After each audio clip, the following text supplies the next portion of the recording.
Pak Irwan kerja di Sido Muncul mulai dari tahun 1969.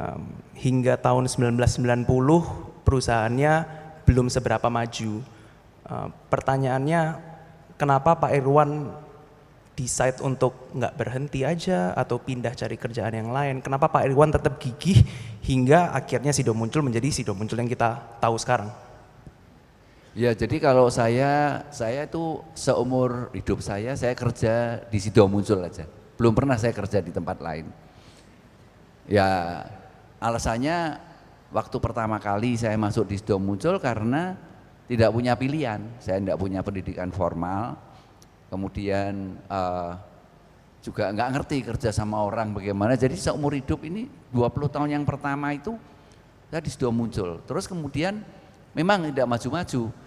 Tapi 20-30 tahun yang kedua ya sama alasannya karena nggak punya pilihan lain. Mungkin kalau seperti Umes, you banyak so many company offer you to be a CEO. Is it true? Ya. Tapi saya nggak pernah gitu. Oke. Ya, tapi selama dari muda saya tidak ada yang nawarin saya kerja. Jadi ya akhirnya ya udah ini yang ada ini kepaksa, tapi ya buat saya itu blessing in disguise. Blessing in disguise. Iya. Kepaksa tapi tetap berusaha, gigih, akhirnya menjadi Sido Muncul yang sekarang. Boleh diceritain sedikit nggak? Kapan titik awal Sido Muncul mulai naik? Ya, jadi dari tahun 59 saya bekerja 50 tahun di Sido Muncul itu. Selama 50 tahun saya cuman kerja di marketing. Marketing. Saya nggak pernah jadi CFO, saya juga nggak pernah baca laporan apa-apa. Saya nggak pernah baca apa-apa. Tapi nggak pernah baca rekening neraca, tapi bisa kaya gitu. Loh, iya. Kita kasih tepuk tangan. Iya benar. Jadi kalau mau kaya nggak usah baca neraca. Loh, saya nggak pernah baca neraca, saya nggak ngerti neraca. Tapi yang penting akhirnya kaya gitu. Dan itu persoalannya begini, masalahnya ketika 20 tahun yang pertama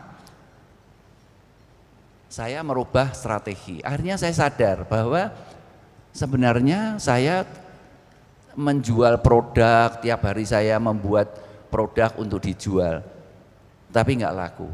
Lalu akhirnya saya sadar bahwa yang harus saya lakukan adalah membangun kepercayaan. Makanya dari tahun 90 sampai hari ini saya berusaha untuk membuat bagaimana orang percaya. Karena menurut logika saya nanti kalau orang percaya dia pasti beli produknya. Kalau percaya pasti beli produknya. Iya, kalau cara percaya. Membangun kepercayaan orang seperti apa? Oh ya, kalau dulu misalnya perusahaan ini dibangun dengan pengalaman aja. Jadi orang membeli produk itu karena pengalaman empiris. Tapi sejak 90 saya sadar bahwa harus scientifically based. Harus scientific base. Ya, jadi harus bisa dijelaskan produk ini seperti apa, keamanannya seperti apa. Kemudian pokoknya apa saja yang bisa membangun kepercayaan, yang bisa membuat orang percaya sama Sido Muncul saya lakukan. Ya saya rasa Indonesian Millennial Summit ini penting ya terutama bagi anak-anak generasi milenial ini supaya dia bisa mendengarkan pengalaman-pengalaman gitu dari mereka yang sudah pernah mengalami perjalanan lebih panjang dari mereka. Saya berharap nanti bermanfaat lah. Pesannya sendiri Pak untuk milenial? Ya kalau untuk milenial yang pertama yang paling penting satu pendidikan, kedua network, ya. Dan kalau dia punya pendidikan, punya network, orang itu anak-anak muda ini harus menggunakan akal sehatnya gitu. Pakai logika aja deh hidup itu. Pakai logika, pasti mereka sukses. Ya. Terima kasih banyak. Ya.